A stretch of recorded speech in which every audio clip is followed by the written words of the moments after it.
Walang katulad ang mga pagkain Pinoy at nakakamiss talaga at super yummy at super na-miss ko talaga lalong-lalo na nandito ako sa bansang France. Kaya today ay gusto kong i-share yung first time na paggawa ko ng puto gamit ang rice flour or ang sinasabi nating putong bigas. Kahit ito yung aking first time sa paggawa ng putong bigas, ay okay na okay ang resulta kahit meron mang apat na hindi talaga yung parang super tumubo kasi over siya paglagay ko sa lalagyan. Pero yung the rest ay okay na okay. So first time, first try, kaya may mga dapat talagang i-adjust sa susunod.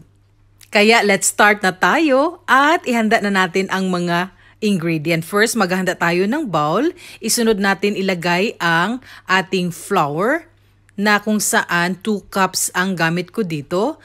At ang ating white sugar na 3/4 lang sa cup ang nilagay ko. Kung gusto nyo super tamis, pwede nyo dagdagan. Or kung di naman, pwede nyo i-less. And then, ang ating 2 teaspoons na baking powder.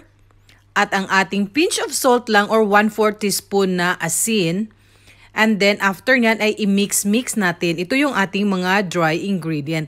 Talagang dapat na i-mix natin siya para okay na okay pagdagdag na natin sa ating coconut milk na kung saan 1 3/4 sa cups ng coconut milk. Gamit ko dito yung coconut milk na nasa can kasi walang fresh dito na coconut. And then, ito, dagdag lang ito. Pwede tayo magdagdag ng mga extract sa pandan and then ube din or kung anong merong flavoring kayo dyan or yung color, pwede na maging colorful ang ating puto. Mas okay din na puti lang pero gusto ko na first try ay colorful na kaagad yung aking gagawing putong bigas. So ayan, i-mix lang natin yung lahat ng ingredient and then magsiseparate na ako ng 1 cup.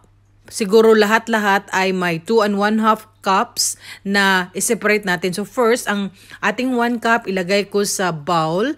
Tapos, ito na yung first nalalagyan ko siya ng pandan flavor. So ayan, may nabili akong pandan flavor extract sa tindahan, sa Asian market dito. Kaya ayun, napakaganda na color. So ito yung ating green at lasang pandan yan. And after nyan, kukuha na naman ako ng another 1 cup. Ilagay ko naman sa bowl. At this time ay yung ilalagay ko ay ang ube extract naman. So meron tayong pandan, meron tayong ube. But then ito optional lang talaga ito. Pwedeng wala na, pwedeng diretso lang na pagkatapos i-mix natin lahat, pwede lutuin na kaagad or steam natin. But then gusto ko colorful. Ang gamit ko na molder dito ay yung para sa cupcakes. Wala ako yung maliit. Kaya first time talaga paggawa nito ay hindi ko talaga alam kung ano talaga yung dapat. Pero nang matapos ko na maluto ay dapat talaga half lang yung ilagay natin para tutubong-tutubo talaga. So ayan lang, dapat may ma-learn talaga tayo. So after nyan, pag napuno na natin yung ating molders dito ay magpapakulo na tayo ng tubig para i-steam natin. And then ilagay na natin ito. And then ang 22 minutes yung pag-i-steam ko dito at okay na okay. Pagkatapos nan may naiwan pa ako at gusto ko maging colorful kaya nagdagdag ako, optional lang din, ng red or pink. Red-pink coloring siya, food coloring. Nilalagyan ko para dagdag sa color. So ayan, after 22 minutes ay i-try na nating open. Wow! O diba sa makikita ninyo, yung half na nilagay ko ay open na open. Tapos yung apat na over ko talaga. Pero itong sa next na pink ay after 20 minutes ito ay okay na okay. So yung lesson na na-learn ko dito ay pala siya, dapat half lang talaga para ma-open na talaga. And then yung iba na hindi ay na-over ko siya paglagay. 3/4 ko nalagay doon sa cupcakes na molder. Kaya medyo hindi perfect. Pero alam ko na yung na-try ko sa ating pink na color.